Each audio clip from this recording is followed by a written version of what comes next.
नमस्ते फेरि पनि तपाईहरुलाई बिजनेस रिसर्च स्टडीजको चाहिँ यो युट्युब को थ्रेशोल्ड श्रृंखलामा चाहिँ यहाँहरुलाई स्वागत गर्दछु र आज चाहिँ हामी रिसर्च टाइप्स र एप्रोचेसको बारेमा कुरा गर्न गइरहेका छौं।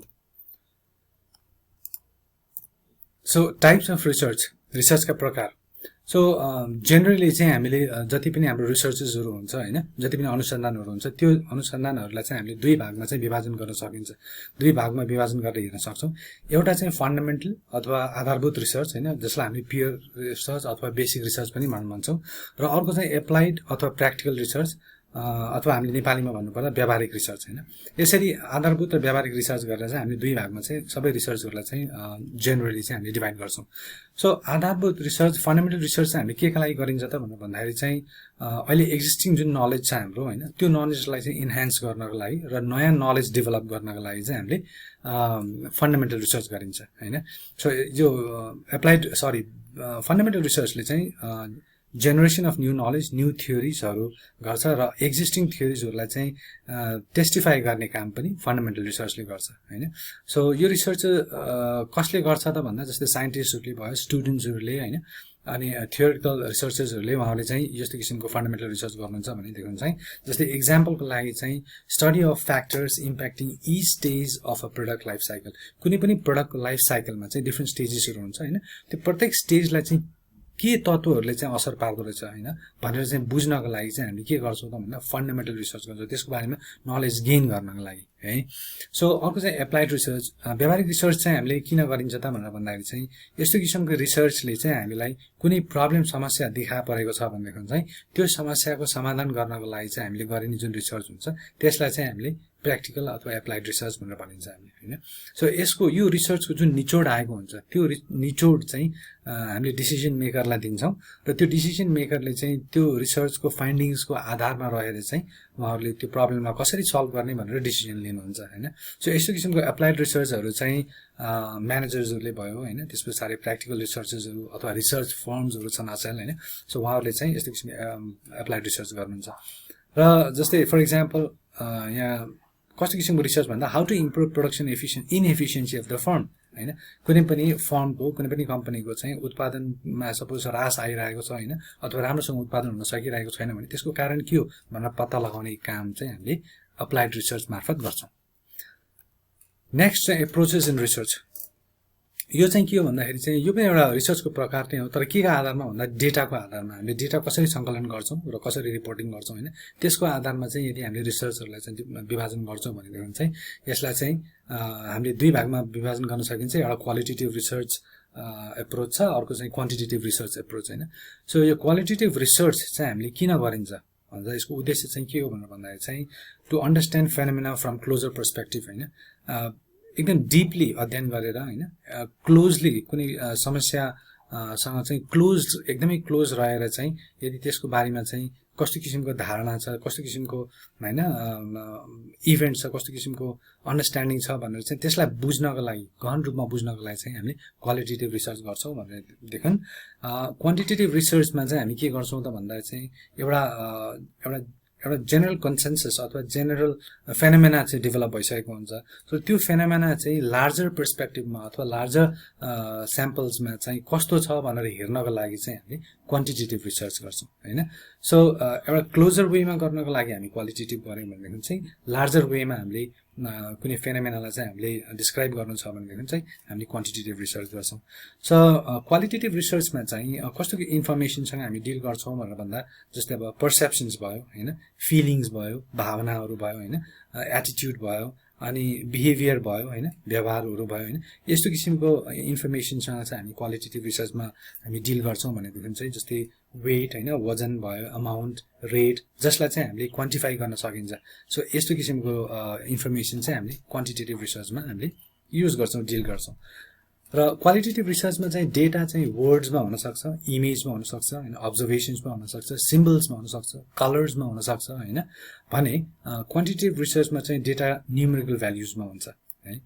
र हामीले डेटा कलेक्सन गर्ने टेक्निक चाहिँ क्वालिटेटिभ रिसर्चमा चाहिँ के हुन्छ भन्दा इन डेप्थ इन्टरभ्यू, गहन इन्टरभ्यूहरु गर्छौं हामीले हैन, अन्तर्वार्ता लिएर फोकस ग्रुप डिस्कसन्सहरु गराएर अथवा हामी स्वयं त्यो समस्या भएको अथवा त्यहाँ हामीले जुन ठाउँमा स्टडी गर्ने त्यो ठाउँमा आफै स्वयं गएर त्यही पार्टिसिपेट गरेर हैन त्यसरी पनि हामीले क्वालिटेटिभ रिसर्चमा चाहिँ हामीले डेटा कलेक्सन गर्ने गर्छौं भने क्वान्टिटेटिभ रिसर्चमा चाहिँ हामीले सर्वेक्षणद्वारा चाहिँ हामीले डेटाहरु कलेक्सन गर्छौं र क्वालिटेटिभ रिसर्चमा चाहिँ हामीले अब स्ट्रक्चर्ड इन्टरभ्यु भयो ओपन एन्डेड क्वेशन्सहरु भयो यस्तो किसिमको टुल्सहरु हामी युज गर्छौं क्वालिटेटिभ रिसर्च गर्नको लागि हैन यसमा चाहिँ हामीले रेस्पोन्डेन्ट्सलाई चाहिँ कुनै बन्देजमा हामी राख्दैनौं उहाँहरुलाई चाहिँ आफै डिस्क्राइब गर्नको लागि चाहिँ हामी छुट दिन्छौं हैन भनेदेखि क्वान्टिटेटिभ रिसर्चमा चाहिँ हामी स्ट्रक्चर्ड इन्टरभ्यु गर्छौं we make up our mind पहिले नै हामी निर्धारण गर्छौं क्वेशन्स कस्तो किसिमको सोधिनेछ र कस्तो किसिमको आन्सर हुनेछ भनेर त्यसको एक्सपेक्टेसन पनि हामीले पहिले गरेर चाहिँ हामीले एउटा लिमिटेसन गर्दिन्छौं रेस्पोन्डेन्ट्सहरुलाई हैन सो साइज चाहिँ स्याम्पल साइज चाहिँ क्वालिटेटिभ रिसर्चमा सामान्यतया चाहिँ सानो हुन्छ हैन जस्तै हामीले एउटा व्यक्ति अथवा एउटा समुदाय एउटा अर्गनाइजेसनको बारेमा चाहिँ हामीले कुराकानीहरु गर्छौं भने क्वान्टिटेटिभ रिसर्चमा चाहिँ स्याम्पल साइज चाहिँ युजुअली लार्ज नै हुन्छ र क्वालिटेटिभ रिसर्चमा चाहिँ डेटा एनालाइसिस चाहिँ हामी कसरी गर्छौं त भनेर भन्दा जस्तै अब कन्टेन्ट एनालाइसिस हैन डिस्कोर्स एनालाइसिस डिस्कोर्स भनेको तपाईको भाषाको एनालाइसिस गर्नु नेरेटिभ एनालाइसिस भनेको चाहिँ जस्तै अब कथा भनेका हुन्छन् रेस्पोन्डेन्ट्सहरुले त्यो कथाको एनालाइसिस गर्नु हैन ग्राउन्डेड थ्योरी हैन फेनोमेनोलोजी यी सबै टेक्निक्सहरुले चाहिँ हामी डेटा एनालाइसिस गर्छौं क्वालिटेटिभ रिसर्चमा भने क्वान्टिटेटिभ रिसर्चमा चाहिँ हामीले जस्तै स्ट्याटिस्टिकल टुल्स र टेक्निक्सहरु जस्तै अब हामीले मीन भयो मिडियन भयो हैन स्ट्यान्डर्ड डेभिएसन कोरिलेसन रिग्रेसन यी कुराहरुले चाहिँ यी टुल्सहरुले चाहिँ हामीले के गर्छौं भन्दा डाटा एनालाइसिस गर्छौं र क्वालिटेटिभ रिसर्चमा चाहिँ भ्यालु जस्तै अब रिसर्चरको मूल्य मान्यता कस्तो हुन्छ भन्दा जस्तै अब रिसर्चर चाहिँ क्वालिटेटिभ रिसर्चमा चाहिँ रिसर्चर चाहिँ व्यक्तिपरक हुन्छ हैन जस्तै उसको मूल्य मान्यता चाहिँ रिसर्चमा इन्भल्भ भएको हुन सक्छ भने क्वालिटेटिभ रिसर्चमा चाहिँ रिसर्चर चाहिँ वस्तुपरक हुन्छ हैन उसको आफ्नो मूल्य मान्यता चाहिँ रिसर्चमा चाहिँ इन्भल्भ भएको हुँदैन उ टाढाबाट रहेर नै उले अध्ययन गरिरहेको हुन्छ हैन सो जस्तै क्वालिटेटिभ रिसर्चमा चाहिँ एउटा एक्जाम्पल हामी हेर्यौं जस्तै customers perception regarding the new brand अब कुनै कम्पनीले चाहिँ एउटा रिसर्च गर्न खोज्यो जस्तै अब कम्पनी एउटा ब्रान्ड ल्याएको छ अनि त्यो ब्रान्डको बारेमा चाहिँ कस्टमर्सको धारणा के रहेछ त कसरी पर्सिभ गरिरहेछ भनेर चाहिँ बुझ्नको लागि चाहिँ उले के गर्नु पर्यो त भन्दा जस्तै अब डिपार्टमेन्ट स्टोरहरुमा भयो मार्केटमा भयो हैन सेल्स पर्सन्सहरुसँग भयो उहाँहरुसँग चाहिँ उसले इन्फर्मेसन ग्यादर गर्छ कस्टमर्सहरुले के भनिरहेको छ हैन how are customers perceiving that particular brand भनेर यस्तो किसिमको रिसर्चले चाहिँ हामी क्वालिटेटिभ रिसर्च भन्छौं भनेदेखि चाहिँ क्वान्टिटेटिभ रिसर्चको हामी जस्तै अब एक्जाम्पल हेर्दा जस्तै amount of time taken by bachelor students to complete thesis जस्तै एउटा थेसिस कम्प्लिट गर्नको लागि चाहिँ ब्याचलर्सको स्टुडेन्ट्सहरुलाई कति टाइम लाग्दो रहेछ भनेर हामीले क्वान्टिफिएबल एउटा फिगर खोजिरहेछौं हामीले हैन कति टाइम हाउ मच टाइम भनेर चाहिँ हामीले खोजिरहेछौं नि जस्तै त्यसलाई चाहिँ हामी के गर्न सकिन्छ भन्दा विभिन्न ब्याचलर्सका स्टुडेन्ट्सहरुको चाहिँ उनीहरुको थेसिस हैन रिपोर्टिङ गर्ने टाइमहरु चाहिँ हामीले संकलन गरेर चाहिँ त्यसबाट चाहिँ एउटा एभरेज निकाल्न सकिन्छ हैन एउटा क्वान्टिफिएबल एभरेज यो चाहिँ क्वान्टिफिएबल अथवा क्वान्टिटेटिभ रिसर्च हो अर्को चाहिँ रिसर्चलाई हामीले अर्को एप्रोचबाट पनि हेर्न सकिन्छ त्यो भनेको चाहिँ मेथड्स अफ रिजनिङ हैन जस्तै अब थ्योरी टेस्ट गर्ने अथवा थ्योरी बिल्ड गर्ने हैन त्यसको आधारमा पनि हामीले रिसर्चलाई चाहिँ डिभाइड गर्न सकिन्छ सो थ्योरी टेस्टिङ भनेको चाहिँ अब डिडक्टिभ रिसर्च हामीले हुन्छ भने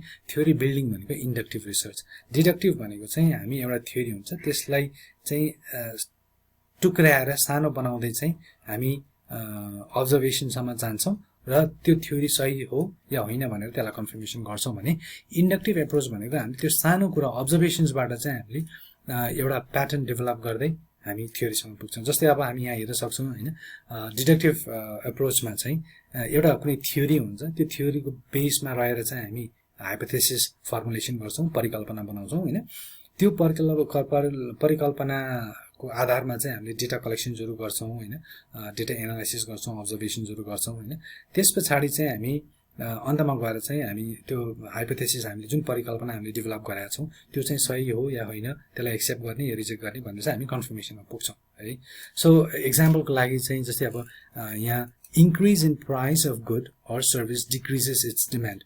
यो चाहिँ अब डिमान्ड थ्योरी मैले लिएको यहाँ हैन.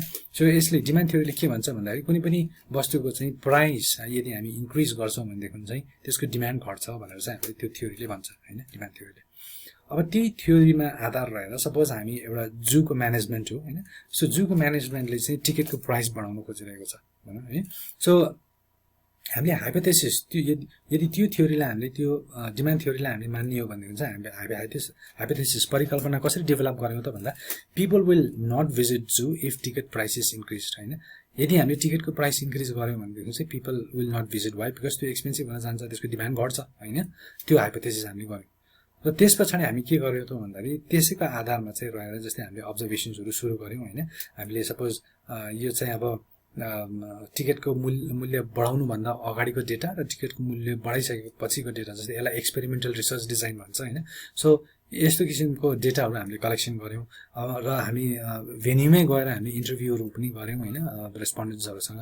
त्यसपछि हामीले त्यो डेटालाई एनालाइज गर्यौं. त्यो कलेक्टेड डेटाहरुलाई एनालाइज गरिसकेपछि हामीले के भेट्छौं त भनेर भन्दा जस्तै टिकटको मूल्य बढाउनु भन्दा अगाडि चाहिँ जति भिजिटर थियो हैन, मूल्य बढाइसकेपछि चाहिँ के देख्यौं त हामीले भन्दाखेरि 5% भिजिटर्स चाहिँ इन्क्रिज भएको देख्यौं हामीले है.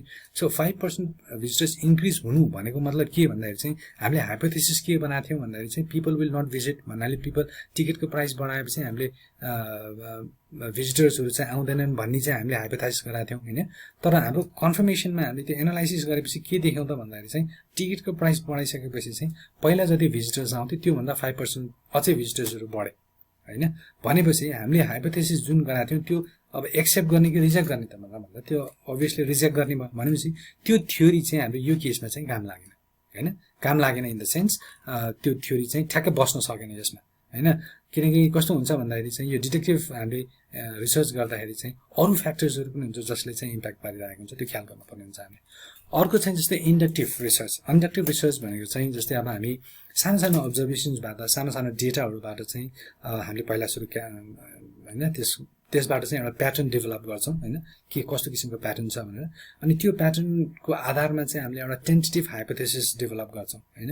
अनि त्यो टेन्टेटिभ हाइपोथेसिस चाहिँ अब धेरै चोटी त्यस्तो किसिमको हाइपोथेसिस आयो भनेदेखि चाहिँ त्यसलाई हामीले थ्योरी बिल्डिङमा पनि लिएर जान्छौं हैन. जस्तै एक्जाम्पलको लागि चाहिँ अब्जर्भेसन डेटामा चाहिँ हामीले जस्तै अब customers buying at the department, हामी एउटा डिपार्टमेन्टल स्टोरमा गयौं हैन र त्यहाँ चाहिँ अब कस्टमर्सहरुले किनमेच गरेको हैन, त्यहाँ विभिन्न प्रकारका कस्टमर्सहरु आएका हुन्छन् हैन. उनीहरुले किन्ने बेच्ने क्रम चाहिँ हामीले दिनभरि अथवा एक दिन 2 दिन अथवा 10 दिन हैन बसेर हामीले अब्जर्भ गर्यौं, हेर्यौं.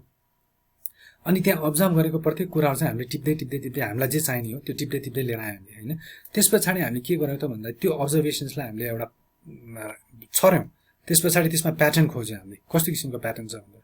अनि हामीले के प्याटर्न भेट्छौं त भन्दाखेरि चाहिँ चिल्ड्रेन जो कस्टमर्सहरु छ उनीहरुले टॉयज किन्दो रहेछन् हैन, युथले चाहिँ फ्यासन वेयरहरु किन्दो रहेछन्, मिडल एजले चाहिँ ग्रोसरीजहरु किनेको जस्तो त्यस्तो किसिमको प्याटर्न हामीले देख्यौं हैन त्यो अब्जर्भेसनमा. त्यसपछि हामीले के गर्यौं त भन्दाखेरि चाहिँ एउटा टेन्टेटिभ हाइपोथेसिस बनाऊँ न त हैन. भनेर कसरी हाइपोथेसिस बनाऊँ भने the shopping preference of middle age customer is grocery.